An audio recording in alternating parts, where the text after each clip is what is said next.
Now that the February SBF and BTO launch has ended, let's do a quick recap of what happened and how it may impact the future. So usually when BTO and SBF season rolls around, things get a little bit crazy, but this time I kind of feel that it's a little bit muted, and apparently when I saw the numbers, indeed it confirms my suspicions. So what you are looking at right now is the total number of applicants across all different flat types as well as different applicant groups. So as you know, in February 2026, we have both the SBF and BTO exercise. So I thought in order to make it an apple-to-apple comparison, I should refer to past launches which also have both SBF and BTO component, which is the July 2025 and also February 2025. So in February 2025, there are more than 36,000 people applying, and then in July, in total, there were more than 42,000. And then for this February, the amount of applicants is only more than 32,000. So indeed, it's still a lot, but as you can see, it actually has fallen down. My guess is because now HDB has a penalty if you back out and not pick a flat when you are invited to. I think that also comes into play where nowadays applicants are more serious about picking a flat because they know there are serious consequences if they don't pick a flat. Now let's look at the median application rate. So I'm currently showing the table from HDB. And as you can see, for two-room flexi in BTO exercise, senior is 2.2, first-timer family is 0.1, first-timer single 7.3, and second-timer families is 0.4. However, when I go to the SBF application rate, if I scroll down for two-room flexi, as you can see, HDB somehow has this tendency to just put NA if there are like NA component on top of it. And then I ask AI, right? Is it statistically or mathematically you cannot count the median if got NA value on top? And then according to AI, actually no. Just simply take out the not applicable rows, and then you can actually still count the median. So that's actually what I did. Basically, I use Excel to calculate the median for both SBF as well as BTO. So the BTO number is basically the same like what is available in the HDB website, but then the SBF is generated based on the statistic given by HDB. So for example, for seniors, as you can see, for BTO, the application rate, the median is 2.2, but then the median application rate for SBF is 14.5. And then for first-timer families, as you can see, the number is very low because most first-timer families do not apply for two-room flexi, obviously, because it's too small for most families. Now, first-timer singles is where things hit triple digit. So for BTO, the median application rate is 7.3, but for SBF, it's 183. If let's say you want to double check the numbers, you again feel free to go to HDB website, and then you can either use Excel or use AI to calculate the median application rate in case you want to double check this number. But when I calculated it, the result is 183.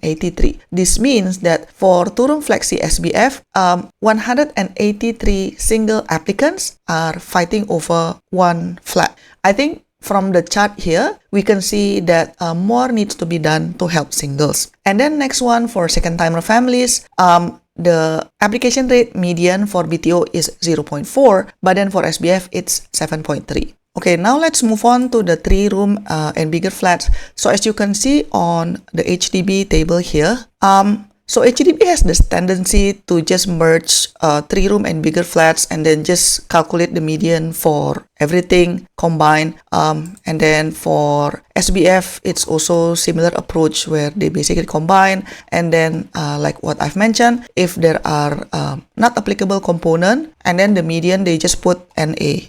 So what I did is I again use Excel to calculate, and this is the number that I got because I want to separate between 3-room, 4-room, and 5-room and see what's the median looks like. Using the same granular data that HDB provided, but just take a different look at the high level. So for 3-room, the median application rate for first-timer is 1.1, and then but for first-timer families is 2.1. But for second-timer families, it's 17.1 in BTO and only 9.9 in SBF. Now, there is a reason for this. As you can see, this is the total supply and demand for 3-room in the SBF exercise. There are towns that have a lot of 3-room units available, but then the amount of applicants is very minimum. So for example, you see Queenstown, it has almost 500 units available, but then until the end of the sales period, the number of applicants total combined across first-timer families and second-timer families is only 94. So this is why if you see the median application rate for 3-room, it becomes lower in SBF for second-timer families because there's just a lot of supply for 3-room, and then there aren't much demand from the first-timer families for certain towns. Now let's look at the 4-room application rate. So for first-timer families, the 4-room is 1.6, and in SBF exercise, the median application rate is 5.2, and then for second-timer families, it's 11.3 for the BTO exercise. But then in SBF, as you know, the competition is more competitive, and the application rate for 4-room for second-timer families in SBF is 70.5. Now, let's look at the bigger flats median application rate, which is for 5-room, 3-gen, and also executive apartment. So, if you look at first-timer families, when I look this statistic, actually, I feel a bit sad lah, because as you can see for BTO, the application rate is only 0.4. But then for the SBF exercise, the application rate is 5. I'm guessing it's because the 5-room being offered in February BTO launch was only in Sembawang, but then probably the first-timer families who applied for other towns in SBF, but probably the first-timer families who chose to apply in SBF exercise instead, it's because they want a bigger flat, like 5-room, 3-gen or executive, but then they don't want it to be in Sembawang, they want it to be elsewhere. So, but then the application rate becomes 5. Whereas there are so many units in Sembawang that will basically just go to SBF exercise. And then for second-timer families, as you can see for BTO, the application rate median is 3.7, but then for SBF is 130. I guess it's because there aren't that many supply of 5-room, 3-gen, and executive apartment in any town during the SBF exercise. That's why the application rate becomes very high for second-timer families, because the allocation is prioritized for first-timer families, and then with a minimum percentage allocated for second-timer families. Now let's talk about which town gets the most attention in this BTO round. So interestingly, Tampines actually takes the crown. Initially, I thought that Bukit Merah will be the winner, but apparently it's Tampines that is getting the most amount of demands across all different type of flats. I think one of the reason is also because both Tampines Bliss and Tampines Nova are part of the shorter waiting time process, where Tampines Bliss only has a waiting time of 1 year and 11 months. And then for Tampines Nova, the wait time is about 2 years and 8 months, which is relatively fast in the bigger scheme of all. Other than that, I guess Tampines has its own crowd that really love the location. Although Tampines is far away from the CBD area, but then at the end of the day, the town itself is quite mature. It has a lot of amenities. And then I have to remind myself that not everyone works in the CBD area. Like some people work at Changi Airport, some people work around the Changi Business Park area. So I guess that's one of the reasons why Tampines is very popular. Now for Bukit Merah, initially I thought this would be the project or the town that most people are applying to. However, apparently I was wrong. I think one of the reasons for this is because the plot next to the Red Hill Peaks being offered in February was just being offered last October. So people that is interested in that particular area probably already applied in the last BTO launch. Another reason is maybe people are holding out for another part of Bukit Merah, which is, closer to the Berlaya Residences area, which will be launched in June 2026. So I'm guessing that is one of the reasons why Bukit Merah town did not get the highest attention in this February BTO launch. Now for Toa Payoh, which is the Kim Kiat Crest project, I'm not surprised that this project gets like a timid reaction because even though it is located in Toa Payoh, which is a mature town, but the particular location of this project is quite far from the MRT station and not everybody is so willingly to take the feeder bus, and also it gets slapped with the plus restrictions and the 10-year MOP, subsidy clawback, etc. I think it would have been a very different story if Kim Cat Crest was categorized as a standard flat. If it was a standard project, I think a lot of people would apply to it, but because it's a plus, then people are being very careful whether to apply or not. I think because of the non-selection penalty, people nowadays are more serious about their application. If they don't feel very comfortable with it, then they would just wait for the next launch or pick another town. Now for Sembawang, I think the biggest surprise for me is the lack of demand for 5-room was really surprising for Sembawang, because I thought that most people would pick the biggest flat that they could pick. But apparently no, like 4-room in Sembawang is more popular than the 5-room. So it's kind of surprising that some of these Sembawang BTO flats will go to future SBF process. But then the tragic part is that in June 2026, HDB actually going to offer 2 more plots in Sembawang. But then the Sembawang area in February not getting much love already, so I don't know how the application rate would be in June when they reoffer Sembawang location again. If the Sembawang shipyard transformation project is confirmed in terms of the scale and also the timeline, then probably these Sembawang plots in the future will be very valuable and the resale value will shoot up. But then if that transformation plan doesn't push through, then yeah, I can see why not many people applying for Sembawang, especially for the bigger flats. So now let's talk about now for SBF. Currently I'm showing the total supply and demand. So the blue line is the total unit and then the red line is the total number of applicants. And as you can see, there are 3 towns that have a lot of supply, which is Bukit Merah, Kalang Wampoa, as well as Queenstown. But then as you can see, like other towns still gets a lot of applicants even though it doesn't have a lot of supply. For example, like Woodlands. I think this indicates like which area of Singapore that is just inherently very popular. So Woodlands definitely popular, and then a lot of people wants to live in Yishun as well.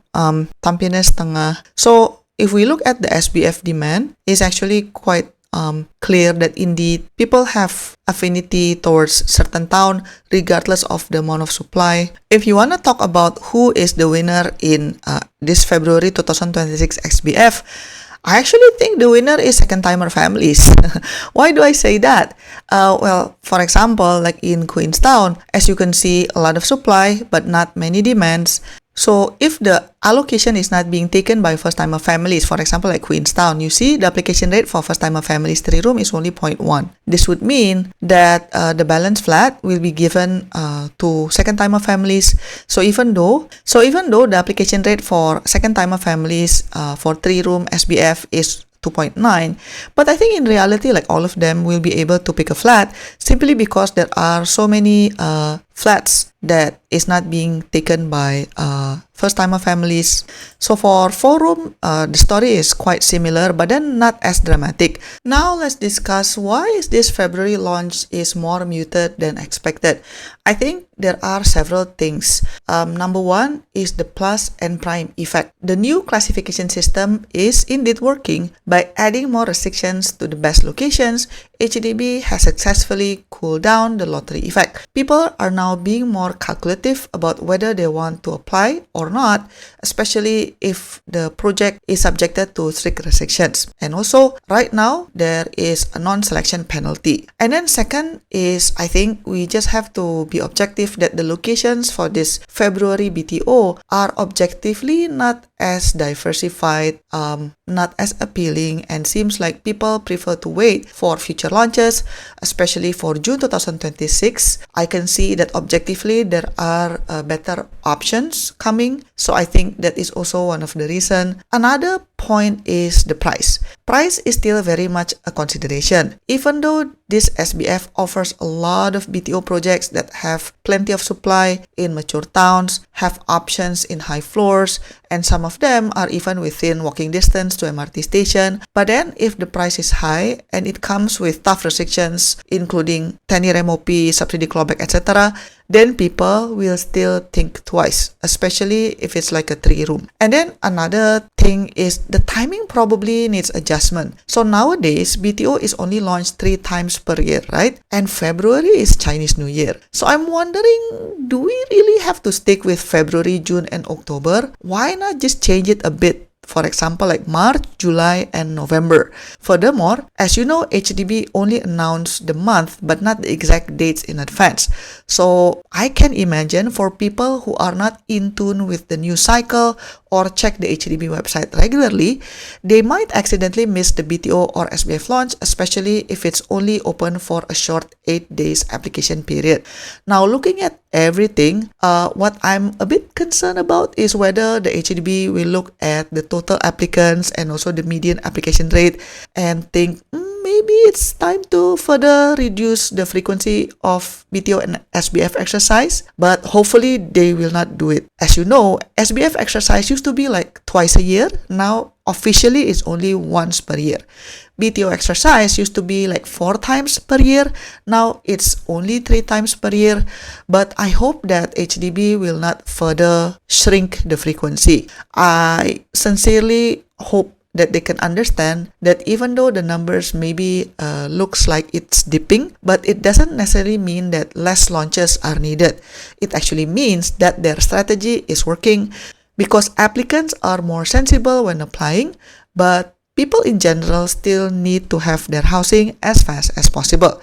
By the way, if you are interested to know more about what are the locations coming in June 2026 and what are the pros and cons, please check out my channel because I have started to review the upcoming June 2026 locations. Let me know what you think in the comment section down below, and I'll see you in my next video. Bye bye!